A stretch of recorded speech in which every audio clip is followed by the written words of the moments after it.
Welcome to Back on a Shot of E&J podcast. Just your co-host Eric Igwe, boy Jeremy Anato-Mensah.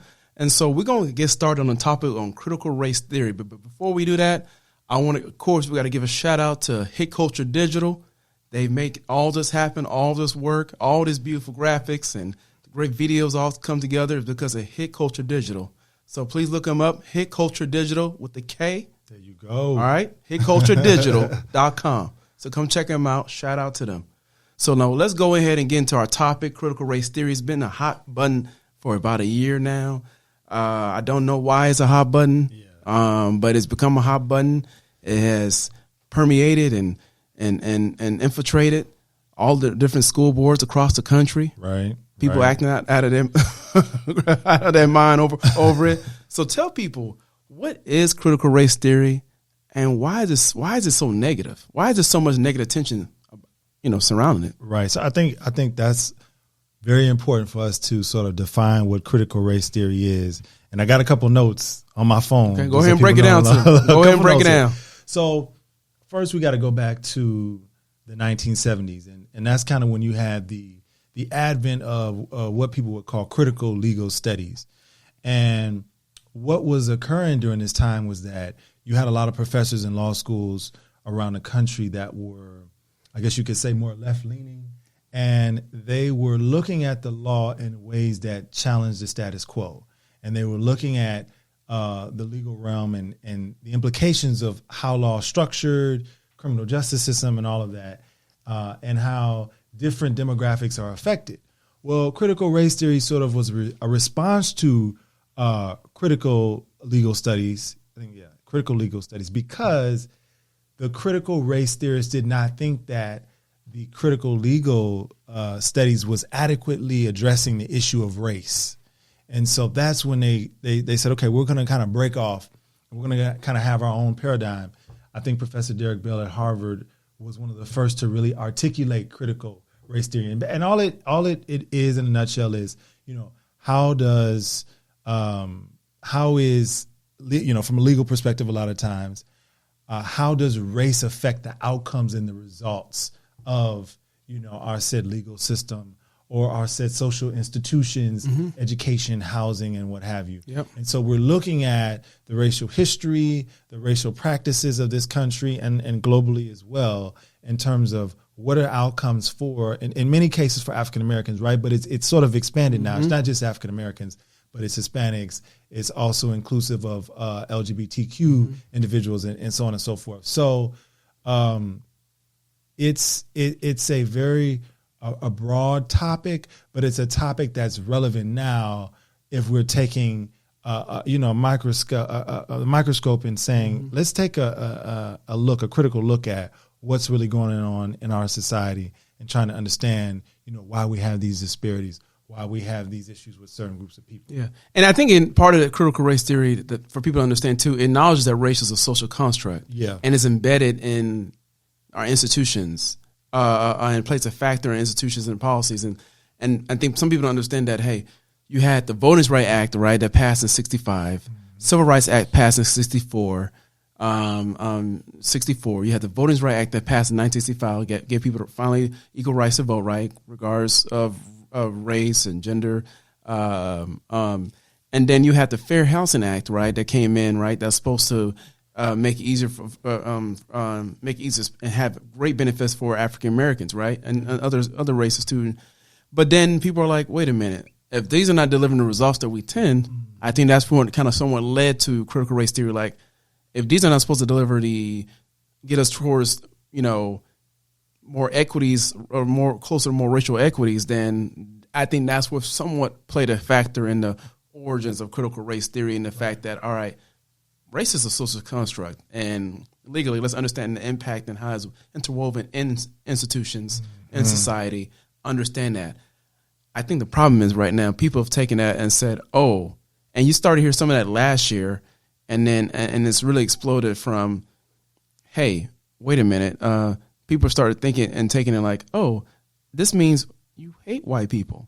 You know, whoa, how do we go from trying to a legal term, a theory that's studied at the university level.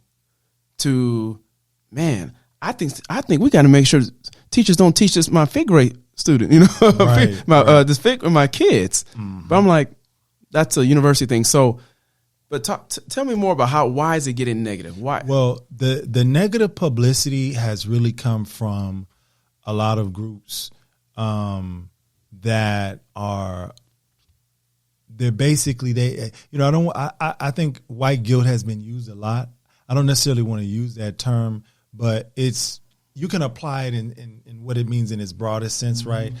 There are certain groups that feel guilty or feel like, you know what, we should not be blamed for what our forefathers did. Mm-hmm. We are not responsible for racism.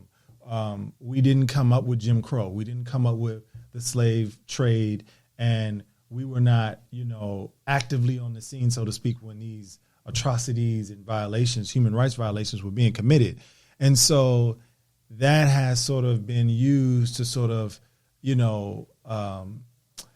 go directly against critical race theory and to paint it as a witch hunt of some sorts to make all white people guilty parties and make all, I guess, more dominant groups in society, groups that have more resources and that have traditionally not been underprivileged, seem as though they're being hunted or they're being, looked at as bad just inherently because mm-hmm. they are a part of that group, right? Mm-hmm. So I think we've seen a lot of backlash with critical race theory. We've seen a lot of we've seen a lot of Republicans, especially in conservative groups, alt-right groups, really push back against it. And what they've branded it as is that this is another way that the leftists or progressive or liberals are trying to blame us for society's problems. Mm-hmm. We had nothing to do with, why society is where it is today, but yet we're being blamed for it. And I think that's really why critical race theory has been kind of, and obviously politics has played a role. They've been using politics to sort of make it seem like it's this theory that is like, I mean, but you're talking about politics, like President Trump, right? Former President Trump. I mean, you're talking about late around September of 2020 during him running for president again, right? Running for re-election. I mean, he's coming out and people are asking, hey, why are you put a directive that essentially stopped federal agencies for giving anti-bias training, right? And then he's come out and felt like it was, or at least reportedly felt like it was toxic, racist stuff, didn't like it. And so that and then him denouncing and then using that to also denounce, critical race theory overall has really led to really people trying to like, wait a minute, critical race theory, wait a minute, it's going on? Wait, it's embedded? And so I think President Trump and some of these Republicans also played a factor for sure. and blowing it up and throwing this way out of proportion, bringing a theory in that is not even discussed at the elementary level. Mm-hmm. Teachers are like, imagine a teacher in secondary school, you're like, wait a minute. A parent comes to me, why are you coming to me about critical race theory? What is that? Come again? Yeah. And then that's just become a hot button issue because President Trump says, hey, it's racist. We shouldn't be teaching this. And so people took it like, people are like, wait a minute. We teaching this everywhere? When it's really, like you said, more of a legal term, more of a term that's discussed at a university level. And it's not, and the critical race theory is not about, let's go punish white folks. Yeah. Or all white people are guilty. It's really doing an assessment about how race and has played a factor in our institutions and why and played a factor in many inequities among different races. So I think the other thing too is that when you take a look at critical race theory, it has become a proxy for just anything about race, mm-hmm. right? So it's like in a lot of the bills you'll see in various states, it's like they're using the critical race theory, but then they're just like, we kind of don't want to talk about anything that has to do with race. We're kind of mm-hmm. trying to stop that mm-hmm. because I think the thinking is that if we start to talk about race and how there are these disparities and there are these inequities in society, as you stated, then naturally a certain group of people is going to be blamed for that, right? Mm-hmm. Because, 90% of slave owners were white males, or whatever the numbers say, right? Mm-hmm. And so naturally it's like, oh, okay, well, you're blaming the white males now, right? And certainly I think we have to be honest about it. There is going to be some responsibility of the current generation of white individuals to not necessarily take responsibility for what was done in the past, but to be a part of the solution going forward and the disparities that are going now. But critical race theory is a far cry from, academics or legal scholars or even teachers that are talking about it in the context in their classrooms in high school or middle school, trying to just blame one group completely for all the racial disparities in America. Like, no, that's not what it is. No. But I mean, now I talk to the people about the fact that because of this is going on, the fact that it has been a hot button issue, I would say probably a year now. Yeah. And it's getting crazy. And now you got these states, right, passing bills, right? Yeah. That's CRT related, even though a lot of cases the bills don't talk about critical race theory. Right. But they've used that term to go and flip it and say, let's go scratch up certain things. Right. Let's go change the education system or education the way we want it to fit under the banner of quote unquote critical race theory. So what are some of those implications, the outcome of critical race theory bills on schools? So that's a great question. I think, first of all, it's important for us to know that, it didn't just start with critical race theory, right? If you go back and you sort of look at the history of this country and you look at probably, the past decade, what's been going on with a lot of these textbook companies, right? Yep. And the history books, McGraw-Hill, they escape me. What's another one of these textbook companies that does a lot of textbooks? McGraw-Hill is a big one. That's a big one. I can't. Pearson. Oh yeah, Pearson. Yeah. Okay. I've been out of school for a while, so right. I'm. But they have been moving to sort of remove race, and in particular, there's been this assault on slavery, right, and trying to sort of wash the country's conscience of what actually occurred during the transatlantic slave trade, and also what happened subsequently in terms of slavery in America and then Jim Crow and all that kind of stuff. So this is not necessarily a new thing, right? This is kind of in the same vein with the whole critical race theory. And I just think that we have to be careful, because what happens is that you have a lot of individuals that, and this includes black students as well, right? They get to the university level or at undergrad, and they haven't heard a lot of these concepts that are coming from, something like a critical race theory, or they're not aware of a lot of the things that happened historically that dealt with race, that people were discriminated against based on race.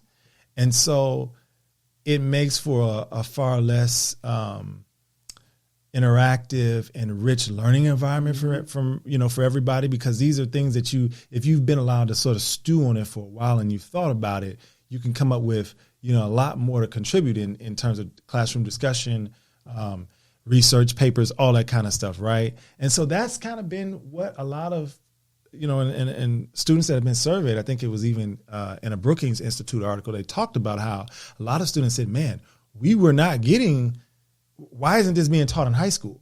And so that also is a reason for the pushback, because, they have been trying to, you kind of have those two opposing forces. You have one force that's like, hey, we don't want to talk about race in high school. Then you have a group of people and educators that are like, no, we are going to talk about it. And now, because there is that direct pressure to talk about it, you are seeing others that have an agenda to not talk about it for whatever reason, are really trying to say, you know what, we see it's coming. If we don't do something about it, if we don't stop them from talking about race and making it part of the curriculum and part of what students learn about, then it's just going to be here to stay, and we don't want that in perpetuity. So that's kind of and tell me if I answered your question. I don't know if I answered. No. You answer, and I just think it's so unfortunate what's going on now. You have school boards getting packed.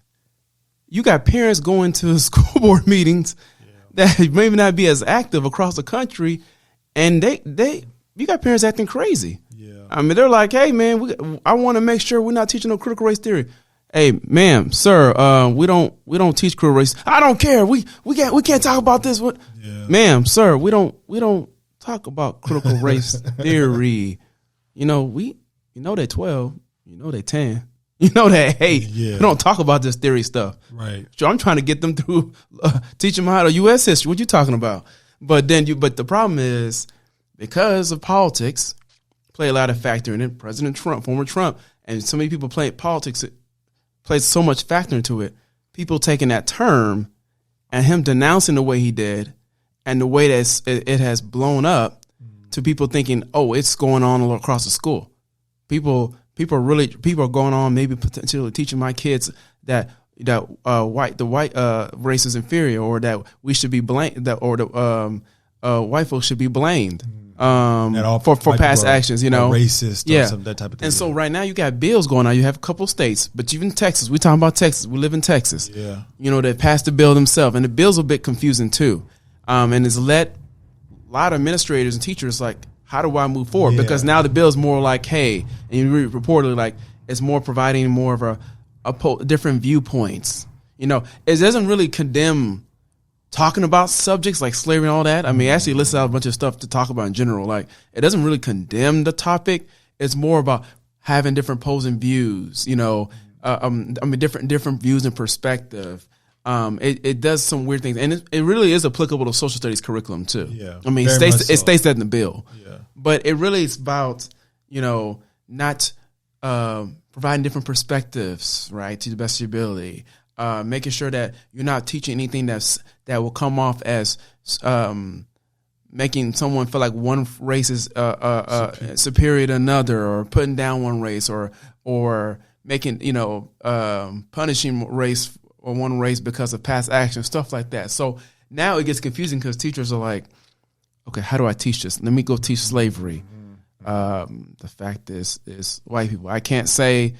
Imagine providing a different perspective on slavery. All right, here's the goods about slavery. Or here's the bad about slavery. Kill a lot of people. Black folks kill people. Displace them. Lose culture stuff. All right, let's think of another view. So slavery, you know, man, we got a lot of cotton out of it. You know, we took the black folks out, and they able to find a new kind of religion that we love them, you know, and they appreciate it, you know, and we gave them some good water, some food. We gave them a good way of life, you know. Yeah. You know, so I'm like, what kind of different view am I supposed to provide? You know, right. I mean, it's pretty bad. Now, the bill gets weird because it doesn't stop you from talking about historical facts. Right. It's just a nuance of like providing different perspectives, making sure in your content you're not, and the content is not, and your discussion about the content does not lead to making one race feeling inferior or superior, you know, inferior, or putting down or blaming somewhat one race because of past actions. So then you're trying to present it like, if I tell people that most slaves are white male property owners, am I in trouble? Is that someone going to take that and say I am making disparaging remarks and putting down white folks for past actions? I mean, those are the things where you got teachers struggling. Like, how do I, social studies teachers across the country, how do I go ahead and teach this? Or for the at least for the school, for the states that are passing, either about to pass these bills or already passed a quote unquote CRT bill. Like you said, Jeremy, most of these states, most of the bills don't talk about quote unquote critical race theory, but they use that term to go and push an agenda to further try to make sure, try to make it difficult for people to have a real live, authentic discussion on certain major topics, certain major historical facts that face this country. And so it's unfortunate. And like I said, it's really, I feel bad for people who are in school boards right now. It's tough. Yeah. You think about, I'm a school board right now. Imagine you're in the school board, right? Depending on where you at. And you're like, all right, I'm for, I think we should talk about race. And you drive off. You got people chasing you, going after you. I mean, just it's crazy. It's and I don't know where we're headed on this. I'm praying that this does not become things that's it's going to continue to. Hoping that more and more states do not going to take up a quote unquote CRT bill, but these are some of the concerns we have, and I don't know. It's scary, but this is why. This is why we talked about earlier. We got to have people involved in the school board, involved at those levels to push and fight to make sure we are providing people what the reality is. Yeah, for sure. When that people are not teachers not in the business of putting down one race. Right. They're in the business of providing historical facts. Exactly. So, but no, when we get back from our break, we're gonna talk about what is the best way to counter the CRT. The message, the negative stuff about CRT. What's the way to counter it? What's next? Because like I said, it's a hot button issue. People are like, what the heck is going on? Why do people care about CRT? What the heck is CRT? So when we get back, we'll talk about more of that, the messaging on that. So please stay tuned on the Shot of E&J podcast.